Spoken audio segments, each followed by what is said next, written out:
네, 할렐루야 샬롬 하고 인사합니다. 할렐루야 샬롬 샬롬 샬롬 샬롬 샬롬. 하나님 사랑합니다. 여러분 주 안에서 사랑합니다. 예, 우리 104편 1절에서 14절까지의 말씀 창조의 질서에 대해서 함께 은혜를 나눠봅니다.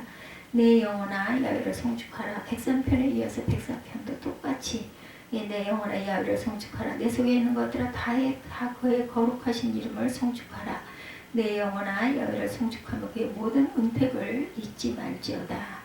그가 내 모든 죄악을 사하시며 내 병을 고치시며 내 생명을 파멸해서 속량하시고 인자와 긍휼로 관을 씌우시며 좋은 것으로 내 소원을 만족하게 하사 내 청춘을 독수리같이 새롭게 하시는도다. 이렇게 고백하고 있죠. 그리고 또한 21, 2절에도 보면 말씀하고 있습니다. 104편이 내용이 길죠. 35절까지 있습니다. 21, 2절에 보니 젊은 사자들은 그들의 먹이를 쫓아 부르짖으며 그들의 먹이를 하나님께 구하다가 해가 돋으면 물러가서 그들의 불 속에 눕고 사람은 나와서 일하며 저녁까지 수고하는도다. 이렇게 증거하고 있어요. 창조의 질서 104편 1절에서 13절까지의 내용. 그가 그의 누각에서부터 산에 물을 부어주시니 주께서 하시는 일의 결실이 땅을 만족시켜준다. 13절에 이렇게 말씀하고 있죠. 그가 그의 누각에서 산에 물을 부어주시니 주께서 하시는 일의 결실이 땅을 만족시키는구나. 이렇게 말씀하고 있습니다. 104편 내 영혼아 야훼를 송축하라. 또한 바람을 자기 사신으로 삼으시고 불꽃으로 자기 사역자를 삼으시며 땅의 기초를 놓으사 영원히 흔들리지 아니하게 하셨다. 옷으로 덮은 같이 주께서 땅을 깊은 바다로 덮으시며 물이 산들 위에 솟아올랐으나 주께서 꾸짖으시니 물은 도망하여 주의 우레소리로 말미암아 빨리 가며 주께서 그들을 위하여 정하여 주신 곳으로 흘러갔고 산은 오르고 골짜기는 내려갔나이다. 주께서 물의 경계를 정하여 넘치지 못하게 하시며 다시 돌아와 땅을 덮지 못하게 하셨나이다. 야훼께서 샘을 골짜기에서 솟아나게 하시고 산사이에 흐르게 하사 각종 들짐승들에게 마시게 하시니 들나귀도 해가라며 공중의 새들도 그 가에서 깃들이며 나뭇가지 사이에서 지저귀는도다. 그가 그의 누각으로부터 산에 물을 부어주시니 주께서 하시는 일의 결실이 땅을 만족시켜주는도다. 이렇게 말씀하고 있어요. 오늘 본문에 들어있는 시편 104편은 지은이가 밝혀지지 않고 제목도 붙어있지 않습니다. 지은이는 다윗인 것이 거의 확실하죠. 그 앞에 시편 103편에 다윗의 시라는 제목이 붙어있는데 104편은 103편에 연결되어 있는 시입니다. 두 시의 구조와 형식도 같습니다. 그래서 제가 묵상시에서 103편 1절부터 5절 그리고 21, 2절을 올려놨어요. 그에게 수종하며 그의 뜻을 행하는 모든 천군이여 야훼를 송축하라. 이렇게 증거하죠. 22절에도 야훼의 지으심을 받고 그가 다스리는 모든 곳에 있는 너희여 야훼를 송축하라. 내 영혼아 야훼를 송축하라. 오늘 제목이기도 합니다. 시편 103편 이 제목을 붙이다면 창조의 찬과 기뻐하는 이 시 야훼를 송축하는 우주 만물을 창조하시고 주권하신 하나님의 사랑과 권능에 대한 찬양이기도 하죠. 지금 말씀드린 것과 같이 103편과 104편은 서로 짝을 이루는 그 신앙시입니다. 한 시의 대령과 같죠. 쌍둥이 시편이라고 할 수가 있는 것. 제가 103편 부분도 또한 읽었습니다. 21, 2절까지. 중간에 1절에서 5절 그리고 21, 2절 104편 1절부터 13절까지 제가 쭉 읽었습니다. 103편에 송축이라는 말이 여러 번 나오죠. 송축은 찬송이라고 이해하면 됩니다. 찬미, 찬송 이렇죠. 1절에 내 영혼아 야훼를 송축하라. 내 속에 있는 것들아 다 그의 거룩한 이름을 송축하라. 송축이라는 말이 반복해서 나오는 2절에서 내 영혼아 야훼를 송축하며 20절에서 천사들도 야훼를 송축하라고 했고 21절에도 천군도 야훼를 송축하라 이렇게 말하고 있습니다. 20절, 21절 해가 돋으면 물러가서 그들의 불 속에 눕고 20절, 21절 천군여 야훼를 송축하라. 103편에 이렇게 고백하고 있죠. 그리고 끝절인 22절에 103편 22절에도 내 영혼 너희여 이곳에 그 다스리는 모든 곳에 있는 너희여 야훼의 지으심을 받고 그가 다스리는 모든 곳에 있는 너희여 야훼를 송축하라. 내 영혼아 야훼를 송축하라. 좁은 가벼운 말 같지만 시편 103편에는 송축풍년시라는 별명을 붙일 수가 있겠죠. 104편은 이것을 이어받아 내 영혼아 여호와를 송축하라는 말로 시작해서 35절에는 내 영혼아 여호와를 송축해라 하고 할렐루야로 끝을 맺고 있습니다. 할렐루야 역시 야훼를 송축하라는 뜻을 가진 말이죠. 성경은 이와 같이 우리에게 송축하라 송축하라 말하고 있는데 우리는 과연 어떻게 하면 야훼를 송축할 수 있는 것일까? 특히 창조와 관련해서 어떻게 하면 하나님을 송축할 수 있을까? 오늘은 104편을 통해서 이 문제에 대한 답을 찾는 가운데 교훈과 은혜를 얻기 원합니다. 첫째, 창세기 1장을 생동감 있게 읽을 때 하나님을 송축할 수 있다. 성경을 읽을 때 문자적으로 읽는 일이 많아요. 글자를 읽는 거죠. 예, 어떤 그 겉독이라고 생각할 수도 있어요. 성경을 겉으로 읽는다. 겉독, 속독. 그 속독이라는 말은 속으로 깊이 있게 읽는다라는 거. 어떻게 들으면 빨리 읽는 것을 또 속독이라도 하죠. 한자가 이럴 때 아주 유용합니다. 표독이라고 할 수 있을 거죠. 겉독이라는 거, 표면을 읽는다는 뜻. 어느 가정에 두 아들이 있었는데 둘째 아들이 부모님 속으로 엄청 쏙입니다. 부모님은 이 아들에게 성경 한 장을 읽으면 1,000원씩 준다고 했더니 성경을 읽기 시작했는데 어떤 날은 50장을 읽었다 하면서 5만 원을 받아가더라는 거죠. 이 아들 처음에는 철저한 겉독을 했겠죠. 그런데 점점 변화되기 시작합니다. 그 아들 지금 목사가 되어서 대전에서 아주 대단한 성공적인 목회를 하고 있다고 그러죠. 성경을 말씀으로 읽을 수 있어야 합니다.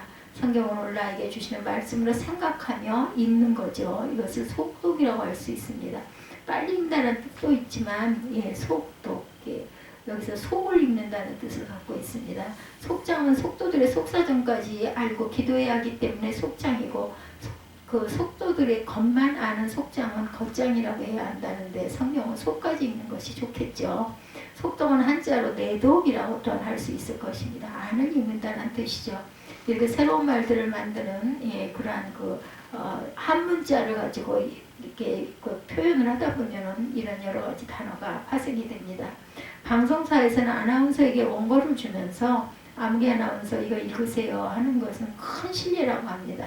읽는 것은 초등학교 학생도 할 수 있기 때문이죠. 아무개 아나운서 이거 방송하세요 이렇게 얘기해야 한대요. 방송이라는 것은 원고의 내용을 잘 파악하고 그것을 시청자들에게 효과 있게 잘 전달하는 것이죠. 아나운서가 방송하는 자세로 성경을 읽으시기 바랍니다.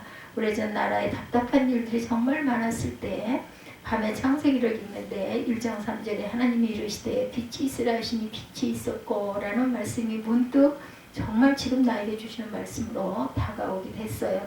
얼마나 위로가 되는지 모릅니다. 저도 이렇게 여러분들에게 말씀을 증거할 때 이것을 읽을 때 읽는 걸 끊을 수가 없을 정도로 계속해서 읽고 싶어지는 그런 경우들이 참 많아요. 그래서 이렇게 영상을 찍는데도 불구하고 뭘 저렇게 길게 성경을 계속 읽고 있나 아마 이렇게 보시는 분들도 있을 것인데 그렇게 말씀이 달 수가 없어요. 그냥 혼자 가만히 읽을 때랑은 다르게 이렇게 여러분들에게 전할 때 저는 읽으면 그렇게 끝을 끊을 수가 없을 정도로 끝까지 다 읽어 내려가고 싶은 그런 그 마음에 그 감동이 옵니다. 한 말씀을 통해 은혜를 받으면 말씀은 예방주사 같은 효과를 나타내죠. 지금도 답답한 일이 생기면 창세기 1장 3절 그것을 읽죠. 빛이 있으라 하시되 빛이 있었고 감사하죠.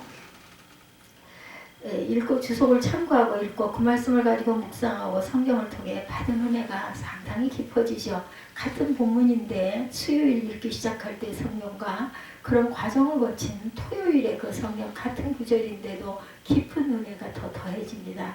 성도들의 경우는 이렇게 대조해서 읽고 그것은 쉽지 않겠지만 그러나 집중해서 반복해서 묵상해서 읽다 보면 깊은 깊이를 느낄 수가 있어요. 사격 선수들은 목표물을 집중해서 자꾸 바라보면 어느 순간에 관역이 크게 확대되어 보인다고 하네요. 말씀을 읽을 때도 비슷한 체험을 하게 되죠. 창세기 1장을 생동감 있게 읽을 때 하나님을 송축하게 된다고 말씀했는데 이렇게 성경을 깊이 읽는 것을 생동감 있게 읽는다라고 말하는 거죠. 오늘 보면 시편 104편은 창세기 1장을 시로 바꿔놓은 것이에요. 오늘 우리가 부르는 찬송 주는 나를 기르시는 목자여 너무나 잘 아는 그런 어렸을 때 저는 이 찬양을 많이 했습니다. 예, 가사를 징후같이 바꿔서 고치면서 곡도 손질하지 않았나 여겨집니다. 시편 104편은 진리가 밝혀져 있지 않지만 다윗이 지은 것이 확실하다라고 말씀드렸어요. 다윗이 창세기 1장을 읽다가 천지창조의 장엄한, 천지창조의 오묘한, 천지창조의 신비함, 이것이 너무나 감동적이어서 이렇게 시로 재구성한 것으로 여겨지기도 합니다. 1절에 위대한 창조주의 찬양의 서곡이죠. 2절과 4절까지는 창세기의 시작 부분, 창조의 첫째 날과 둘째 날의 모습의 시로 바꾼 것. 5절에서 9절까지는 땅과 물을 구별한 창조의 셋째 날을 시로 바꾼 것인데 여러분은 5절에서 9절까지를 보고 계시기 바랍니다. 104편 5절에서 9절 다시 한번 보죠. 땅의 기초를 놓으사 영원히 흔들리지 아니하게 하셨나이다. 예, 옷으로 덮은 같이 주께서 땅의 깊은 바다로 덮으시매 물이 산들이 솟아올랐으며 주께서 꾸짖으시니 물은 도망하며 주의 우레소리로 말미암아 빨리 가며 주께서 그들을 위하여 정하여 주신 곳으로 흘러갔고 산은 오르고 골짜기는 내려갔나이다. 하나님이 이르시되 천하의 물이 한 곳으로 모이고 물이 묻히 드러나게 하시니 그대로 되니라. 하나님은 물을 땅이라 부르시고 모인 물을 바다라 부르시니 하나님이 보시기에 좋았더라. 이렇게 나와 있죠. 예, 오늘 본문 밖에 14절, 예, 창세기 1장 11절과 12절 그리고 29절을 읽어보면 느껴집니다. 하나님이 이르시되 땅은 풀과 씨 맺는 채소와 각기 종류대로 씨 가진 열매 맺는 나무를 내라 하시니 그대로 두고 땅에 풀과 각기 종류대로 씨 맺는 채소와 각기 종류대로 씨 가진 열매 맺는 나무를 내니 하나님이 보시기에 좋았더라. 저녁이 되고 아침이 되니 이는 셋째 날이라. 하나님이 이르시되 내가 온 지면에 씨 맺는 모든 채소와 씨 가진 열매 맺는 모든 나무를 너에게 주노니 너희 먹을 거리가 되리라. 이렇게 말씀하고 있어요. 29절에 시편 104편이 제2의 창세기 1장이라는 것을 우리가 알게 됩니다. 요즘 예, 제2차 그 전도운동들을 많이 하죠. 예, 요새는 이 전도운동들 하기 어렵지만 예, 이 세일의 특별 새벽기도 애들을 하는 교회들이 있다고 하네요. 전도의 빛에서 본 창세기라고 합니다. 예, 첫날 창세기 1장 26절에서 28절까지의 본문으로 하나님의 사람을 보고 땅을 정복하라고 하셨는데 우리는 이 말씀을 복음으로 땅을 정복하라는 것으로 받아들여야 한다 이렇게 말씀하고 있어요. 하나님은 하나님의 형상을 따라 사람을 창조했는데 하나님의 형상을 되찾도록 하는 일이 바로 전도이기도 하죠. 창세기 1장에서 하나님이 보시기에 좋았더라 라는 말씀이 여러 번 나오는데 창세기 1장을 생동감 있게 읽을 때 하나님의 창조하신 세계를 하나님 보시기에 좋은 곳으로 만들어 가야 하는 책임이 우리에게 있다는 것도 우리가 깨닫게 됩니다. 창세기 1장을 잘 읽어보면 읽는 가운데 하나님의 창조주라는 사실을 깨닫게 되고 오늘 본문 가운데 2절과 4절까지 예, 실감 있게 다가오는 것을 느끼게 되죠. 주께서 옷을 입음같이 빛을 입으시며 하늘을 휘장같이 치시며 물의 자기 누각에 들보를 얹으시며 구름으로 자기 수레를 삼으시고 바람 날개로 다니시며 바람을 자기 사신으로 삼으시고 불꽃으로 자기 사역자를 삼으시며 땅의 기초를 놓으사 영원히 흔들리지 아니하게 하셨나이다. 아멘. 한 분도 빠짐없이 그와 같은 체험하시기 바랍니다. 둘째, 창조 세계 안에 있는 질서를 발견할 때 하나님을 송축할 수가 있겠죠. 오늘 본문에 거기에 놀라운 질서가 숨어 있습니다. 7절에 보면 주께서 꾸짖으시니 물은 도망하며 주의 우레소리로 말미암아 빨리 가며 주께서 그들을 위하여 정하여 주신 곳으로 흘러갔고 산은 오르고 골짜기는 내려갔나이다. 하나님의 명령에 물이 강과 바다로 도망을 하여 있을 자리 있게 되었다. 바다와 육지가 모두 제자리를 잡고 경계가 분명해졌다. 산 골짜기 샘 질서 있게 제자리를 지키게 되죠. 19절에 보면 하늘은 달로 절기를 정합니다. 예, 19절에 여호와께서 달로 절기를 정하시며 해는 그 지으신 때를 알도다. 주께서 흑암을 지어 밤이 되게 하시니 삼림의 모든 짐승이 기어 나오나이다. 이렇게 고백되어 있습니다. 예, 하나님은 밤과 낮을 질서 있게 정하셨어요. 해는 그지는 때를 알도다. 이 말씀은 해가 하나님의 섭리에 따라 조금의 오차도 없이 운행되는 것을 묘사하죠. 오늘 해가 나 오늘 좀 피곤해 일찍 들어가려고 서너 시쯤 진다면 여러분들 어떻게 되겠습니까? 29절 뒷부분에도 보면 말씀합니다. 주께서 낯을 숨기신즉 그들이 떨고 주께서 그들의 호흡을 거두신즉 그들은 죽어 먼지로 돌아가나이다. 이렇게 말씀하고 있죠. 예, 생명을 가진 것들이 언제 인간은 숨을 거두고 먼지로 돌아가는 것도 창조 질서 가운데 하나죠. 고린도전서 14장 33절에 하나님은 무질서의 하나님이 아니시다 질서의 하나님이시죠. 40절에서는 모든 것을 품위 있게 하고 질서 있게 하라고 하셨는데 하나님은 천지 창조 저거보다 정말 질서 있게 하신 것을 볼 수 있죠. 이 질서는 아주 아름다운 질서입니다. 위대한 질서이고 신비한 질서이죠. 예, 이어지는 질서가 이 질서가 무너질 때 아름다워서 오늘 설교 제목 아름다운 질서로 우리가 그 제목을 잡아봅니다. 35절에 하나님은 죄인들을 땅에서 소멸하시고 악인들을 다시 잊지 못하게 하실 것이다. 세상에 여러 종류의 죄인들이 있고 악인들이 있어요. 시편 104편이 하나님의 창조를 찬미하는 시간을 정말 생각할 때 여기서 말하는 죄인, 여기서 말하는 악인은 바로 질서를 깨뜨리는 사람들이겠죠. 하나님 그런 사람들을 엄하게 처벌하신다고 분명히 성경에 증거하고 있습니다. 요즘 세상에는 이 질서를 깨뜨리는 일들이 너무나 많습니다. 예, 불량만두 파동에 온 국민을 놀라게 했던 때가 한동안 있었죠. 뭐 흔히 쓰레기 만두라고 이렇게 얘기하는데 잘 살펴보면 쓰레기 만두라는 표현은 지나친 것이다 라고 스스로 또한 말하기도 합니다. 우리나라 매스컴은 문제가 되는 것이 너무 과장이 문제이라는 거죠. 센세이셔널리즘, 이게 선정주의라고 하죠. 예, 어떤 탄핵 보도가 일방적으로 성격이 강했다고 해서 문제가 되기도 합니다. 예, 불량만두 파동은 시편 104편 14절에 보면 그가 가축을 위한 풀과 사람을 위한 채소를 자라게 하시며 땅에서 먹을 것을 내게 하셔서 이렇게 말씀하고 있죠.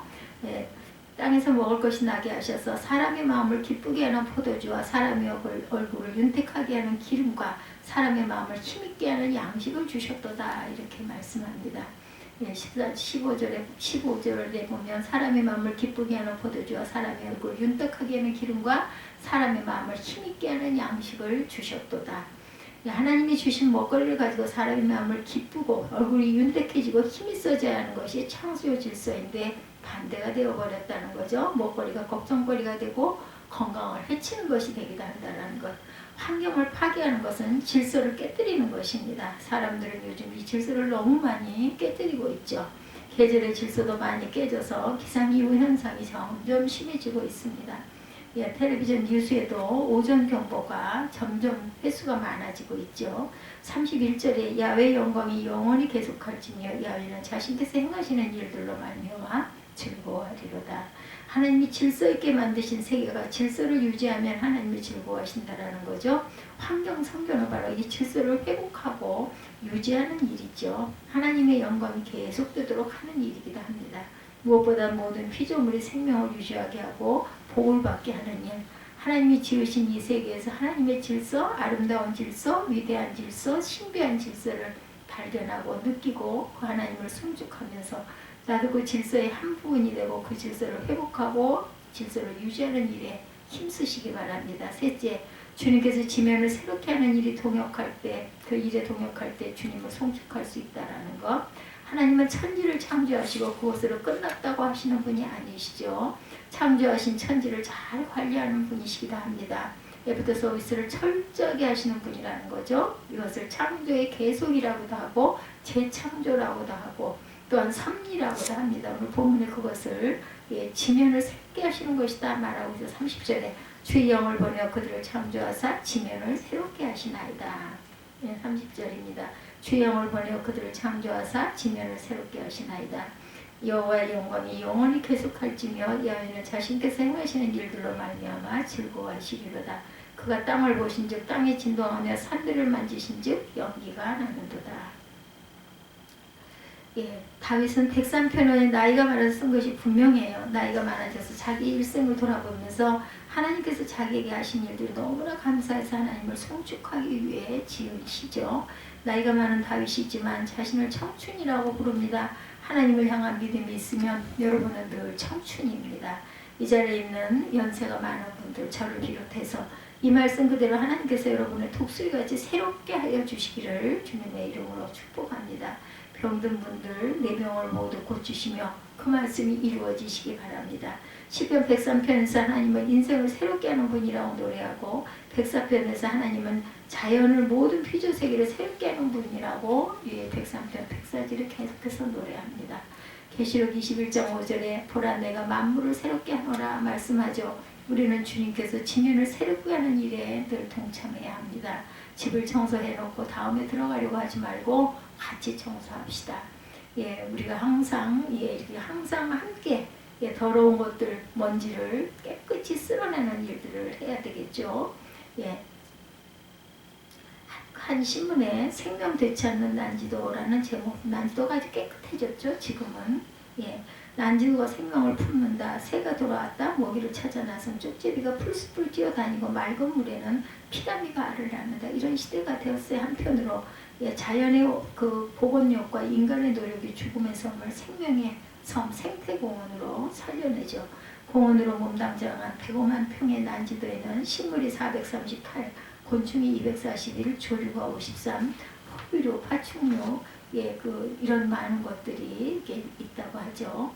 주님이 지면을 새롭게 하는 일에 힘써 여러분들도 동참하시기 바랍니다. 주님의 동역자가 되시기 바랍니다. 그럼 우리는 주님을 송축하게 되죠.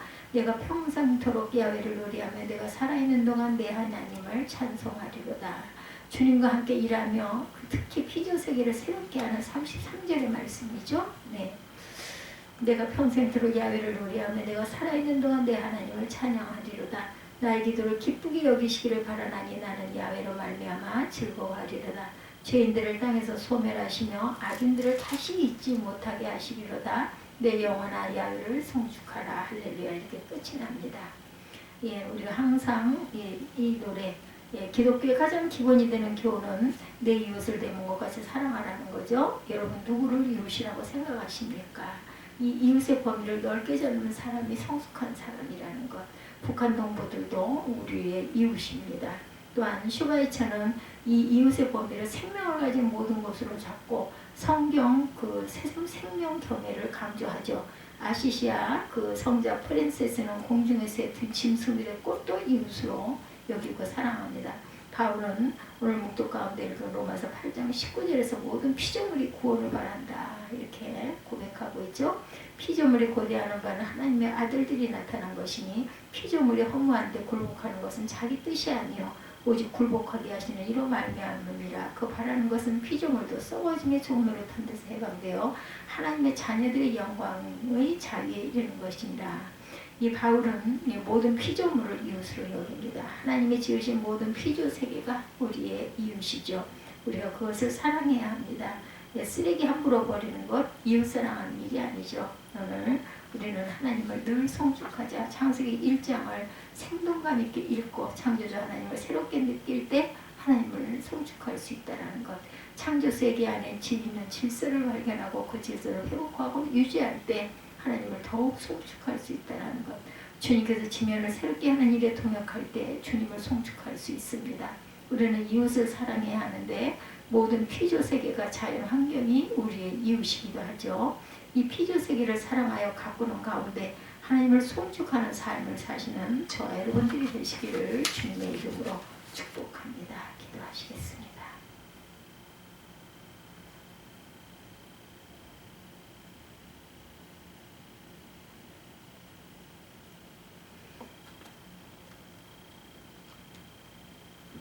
아버지 감사합니다. 하나님 세상의 모든 피조세계를 송축할 줄 아는 믿음들 되게 하여 주옵소서. 감사드리었고 예수 그리스도 이름으로 기도